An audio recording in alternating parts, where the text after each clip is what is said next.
Hey everyone. So as the title suggests, I'm going to be talking about the Hive 50C. Yeah, cool. So I recently picked this up. Um, I was deciding, actually, initially I was kind of tossing back and forth a little bit between the 50C and the 25C. Um, it's not just a power difference. In fact, looking at the photometrics on their website, um, there's about a third of a stop difference in brightness. So it's not a huge difference. But what the 50C has over the 25C is the physical controls in the back.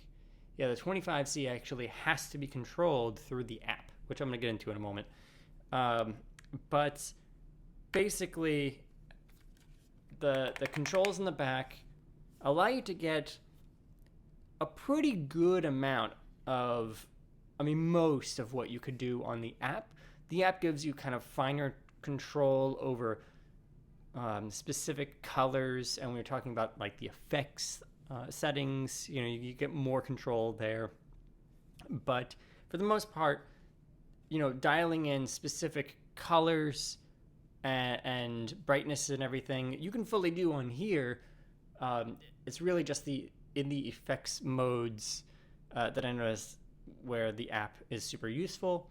That, and if you are pairing it, like if you've got an app that like a color picker app, that's pretty useful. So you do a color picker app, and then you get the hex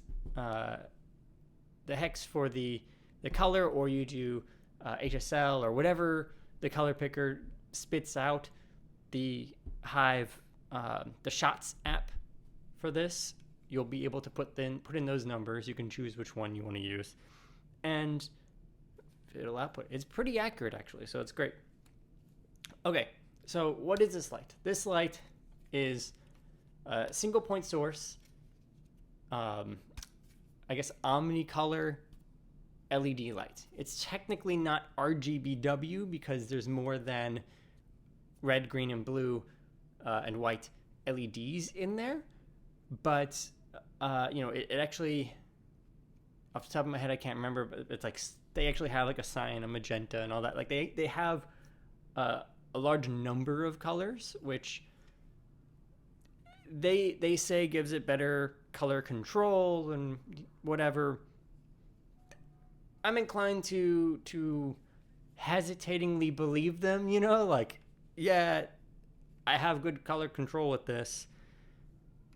I've seen lights that have really good color control that are just RGBW lights, so I don't know if it necessarily is better than that, as far as the in-betweens and being able to get very specific colors, but who knows?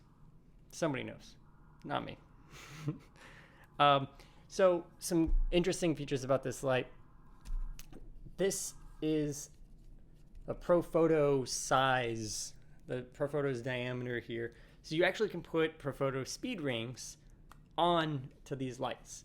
And they have the 25C, the 50C, the 100C, and the 200C. So obviously increasing in size, weight, and brightness for each step of the way. This I found is a really good compromise. Super small and bright enough. So, controls in the back. Let's start on that. You've got your primary kind of selector dial, and you've got your control dial. So you select which category you want from the selector dial, and then you dial in what you want. If it's like intensity, you dial in the intensity with the adjustment dial. Pretty straightforward. That's basically it. You push in on the selector dial, and it goes to the menu where you can select the effects or color sources. You can match sources like not just tungsten and daylight, but also matching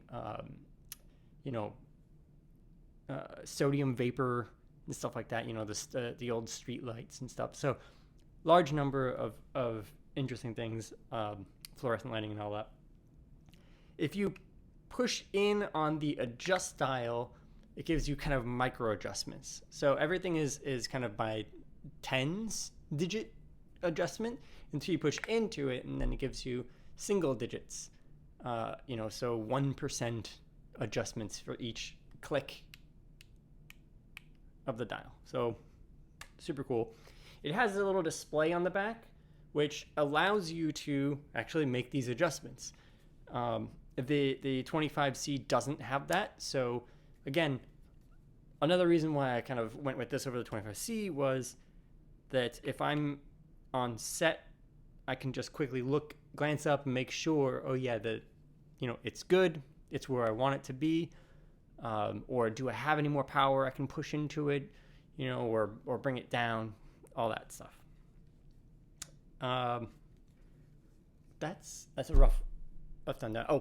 On this, there's little, I can't really see it too well, but there's little notches here that allow you to mount their clip-on Fresnels. They have a set of 3 Fresnels. So there's kind of a wide, which is like a 50-degree angle beam spread, I think, a medium, and a narrow. I've ordered them.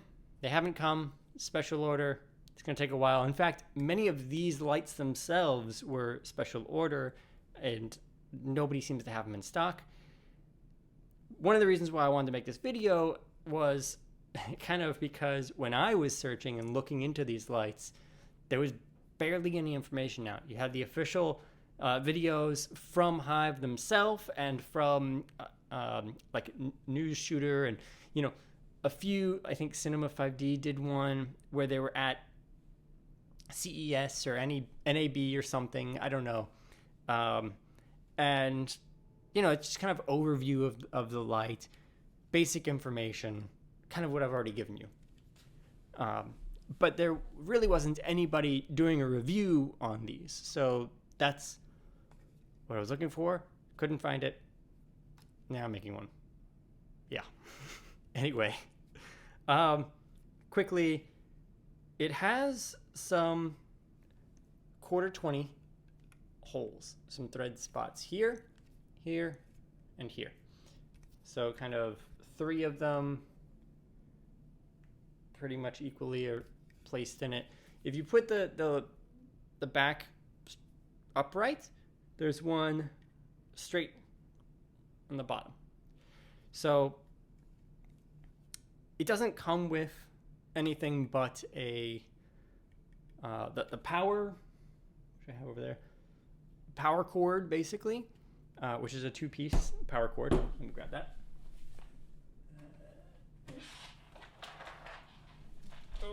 I had it plugged in. Oh, shouldn't have been talking. Okay, I had it plugged in just a moment ago, so that's why it's not plugged in. This holds charge. The capacitor isn't here. Great. Anyway, so standard 3-prong plug on that end, and then this is the brick, and it goes to our little 4-pin XLR, which plugs in the bottom middle there. It's locking, which is nice. Yeah, it's got DMX, which is cool. But it has the wireless antenna. Again, it's coming with that, so you can control it via the app. All of this. But that's basically it. There's that, and then the pin. Honestly, I don't know where the pin is. I may have misplaced it already, but you screw it into here, and it gives you a 5/8 pin, so you can put it into light stands, which is great. That way you don't have. So if you have a C stand, you put it into the Hollywood arm or the grip head or whatever, and you use the arm as your articulation, and because the pin is kind of built in to the light at that point, and it has a little bit of a collar, you know it's pretty safe. But what I've been doing, because I don't have any C-stands, I don't have the room for that. New York apartment, it's not going to fly. So I use the Matthews mini reverse stands. So mini reverse stands, very compact. You know, I think it's like 21 inches when collapsed. But anyway, what I use, and it's kind of odd, I use this. So I have a shoe, which is just a little piece for this, right? An umbrella adapter. So I mount this onto the light stand. I lock it down. And then I have a little shoe piece that it's a 1/4 to a shoe that I just put into here. And this way, you know, I loosen this up and then I can get my panning, right? And then if I loosen this up, I can get my tilting. Oof, that's odd. But added benefit, it gives me a spot for an umbrella. Super useful. This in an umbrella, amazing. But the shoe that I have has a little bit of issue kind of maintaining a consistent grip onto this. Now, this does kind of have a little bit of a ridge to it, but it's pretty smooth and it's metal. The whole light is pretty solid metal, which is great for its own ruggedness or whatever, but not so great when you're trying to mount a, I don't know what it is, steel or aluminum, 1/4 shoe to it. They kind of go in and then they start loosening and come out. So the whole light comes a little loose. I don't like that, so I'm using this, which is a little ball head, and it's got the rubber for camera. And this is actually from Aperture. I know, because I have one of their 20C lights. Oh boy. Yes. So this came with another light, so I use it with this. Why not? I'm actually kind of liking this better than that other light. But you just screw it in. And there it is. And then I put it onto this guy here. That's like double secured. And the only oddities, I guess, about this is you could say, well, it raises it up more, which could be annoying. But a lot of these have a subtle slant here for the umbrella. So when you put the umbrella in, you know, a lot of speed lights, which these are kind of made for, the flash head is up higher anyway. So this puts it a little bit more pointing towards the center of the umbrella, I guess, sometimes. Some of these don't, and they're flat, and then, you know, you're just aiming upwards. But the ball head, still, you make that micro adjustment. You just loosen it up and point it where you want, and then tighten it. And you still have, you know, all the normal controls from here. So that's what I've been doing with this. Yeah.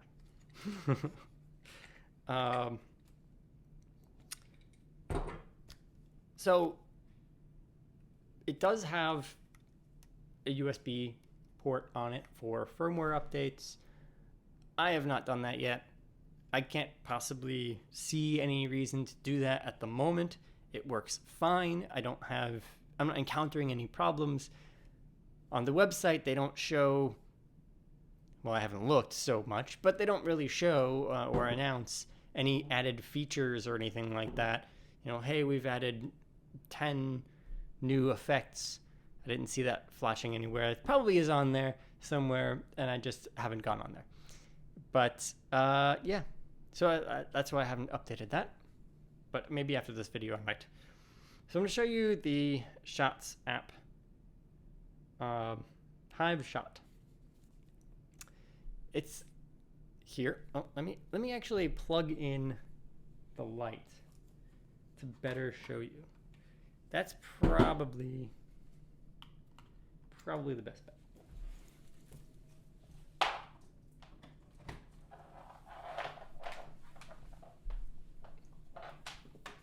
It's like kind of good, but kind of bad.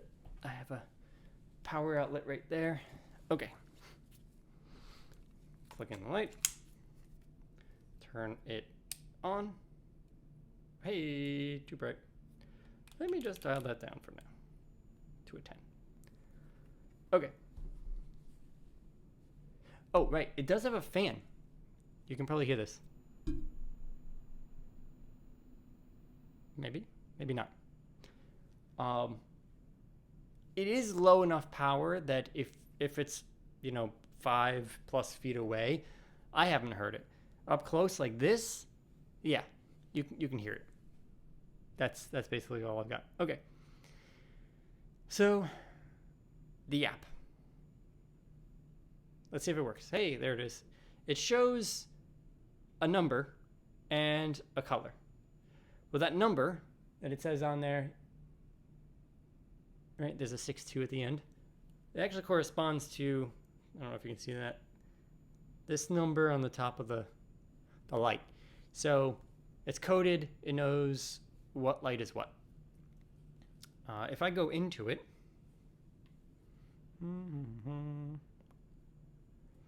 this is kind of the base. Actually, here, let me set this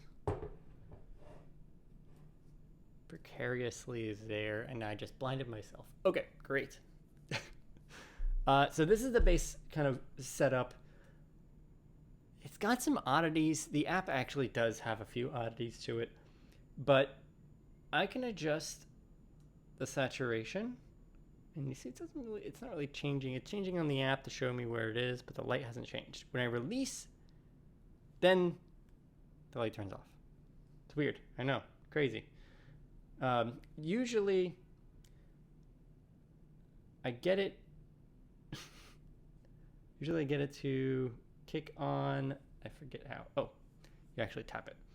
So if I go back and do it, turn the saturation up to here, and then tap it on.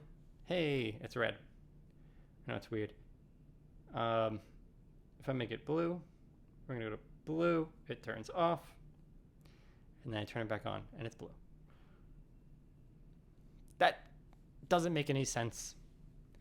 And I'll show you how I'm doing that. Here. Oh, I want to adjust the hue. Oh, it turned off. Go back. Click. Hey, it's back on. I don't know what that is. The app's up to date. Maybe it is a firmware. Maybe I should update my firmware. I don't know if there is one or not. Again. But anyway. So that meh. But I can do that kind of control, the color temperature, the luminosity, the hue, the saturation, plus minus green. I can actually do all of that from the back of the unit. What I'm more interested in is all these other things. So sources, these you can also access from the back. You've got sunrise, daylight, sun blue hour, which is kind of cool. I think we can blue hour, sunrise. You see these ones, it doesn't turn off automatically. Weird. Golden hour. Cool. Moonlight. I like it. Underwater. We've got sodium flame, potassium flame, borax flame, copper flame. It's all kind of cool. I do have this turned all the way down, just about. So let me go to 30%. Actually, we'll do 40. Okay, so you can see it a little bit better. Oof, that was bright. The moonlight. I like the moonlight. It's kind of nice. Here's the borax and the copper flame. Anyway, effects. Effects is the cool thing. I know every RGBW has effects basically now, but you know, you go into cop car, and I'll just set this down. Again, I'm living dangerously, but having it sit there. You can't see it, but it's on the edge of the table. Okay. You've got speed and output. So if I turn it on, hey, and then I can dial the speed, and I'll go 50%. Or 100%. And anywhere, I can change the what colors it changes. Like if I want to go 2 blue, 1 red, it's 2 blue, 1 red. You tap and hold to remove one color. If I want to add a white, boom. It added white. You can see it there. Oh. And then we got lightning, which is, you know, lots of lightning. Or not 0%. Let's try 4%. Oh. Yeah, lightning. The club. Jeez. Don't mind me. Fire. Everybody has to have fire. Fire is like the most important, I think, of all effects. This is pretty decent. If I get it up to like, you'll see it. Actually, I shot myself with it. Fire, like a torch. Cool. That's an example. Pulse. It just goes up and down. Fireworks. Yep, fireworks. Color chase. This just kind of rotates between the colors, which is really nice if you set this up to like really, really slow. Sure. Maybe let's try 15%.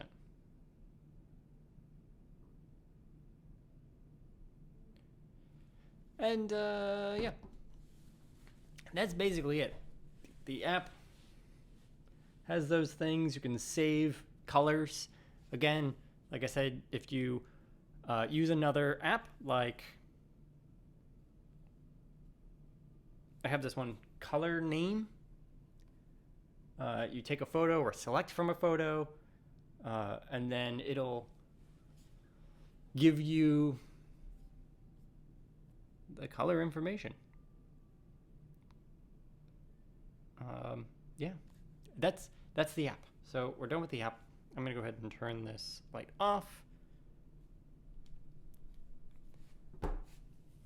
Whew. So, cons. I kind of wish it was a little bit brighter. You know, for what it is, though, it is pretty bright.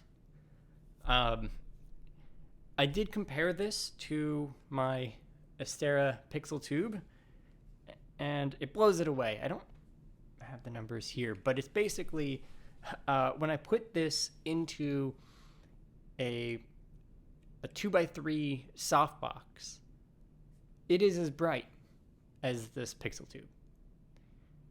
So if you have or have used an Astera AX1 Pixel Tube, that's what we're looking at. In a softbox, thus being actually softer than this, right? Because it's maybe the same length, but it's quite a bit wider. That's pretty good. That is pretty good. Bare-faced, open face. It's not as bright as the Aperture 20C is in daylight mode, because that's a bicolor light. But that is also a focusable light. It's got a little Fresnel lens on the front, and at its widest, which is, I measured it at both the wide and the narrow. But at its widest, 50 degrees or so, give or take. I think they say 80, but no way is that 80. It's 50.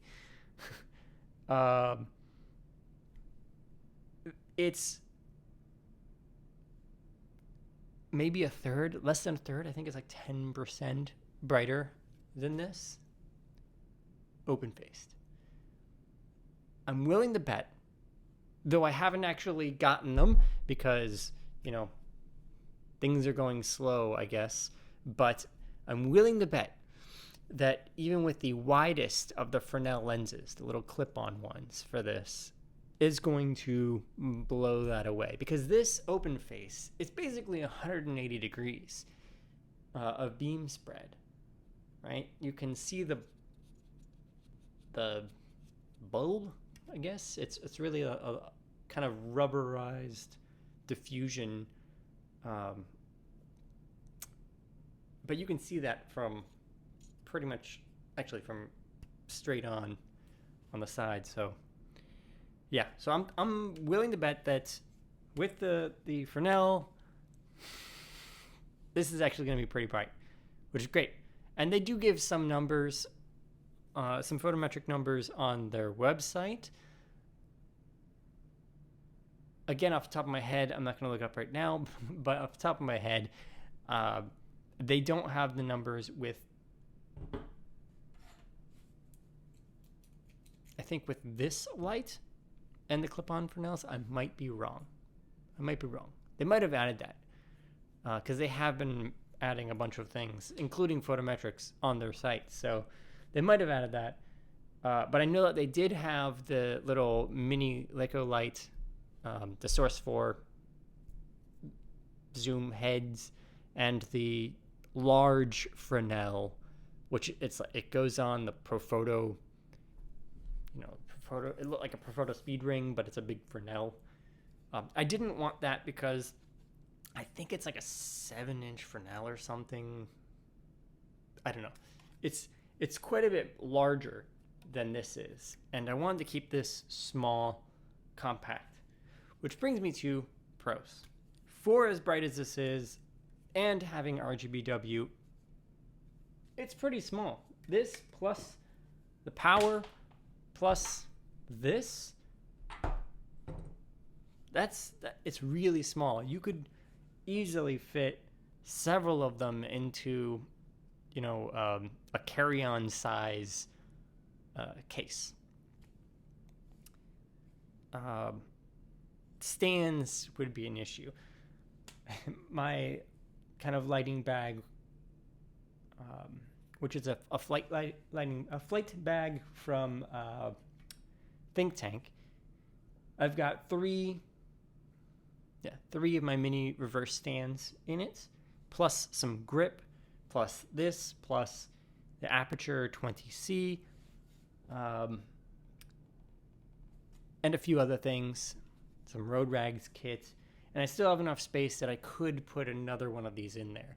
I could actually take out the 20C and put 2 more of these in there if I really wanted to, because even though the 20C is narrower than this, the shortness of this just makes it pack so much better. I actually pack them vertically when the case is lying down, so you can put a bunch in there. Okay. The price, I think they were like $800, $900 US dollars. Yeah, don't quote me, but yeah, it's, again, for what it is, not super expensive. It's nice and small. I like it. If you have any questions about this, let me know. Leave a comment down below. I know I went a little long, but it's mainly because I was not collecting my thoughts before I did this video, because I wanted to kind of go off the cuff. And yeah, any questions about this light, how it compares in a number of scenarios, whatever the question is, leave it down below. I'll answer it. And yes. Oh, I guess ultimately, do I recommend it? Yes. I don't know if that makes any if that matters to anybody, but yeah, there you go. So the Hive 50C reviewed here. Cool. Okay. Thanks for watching, everyone.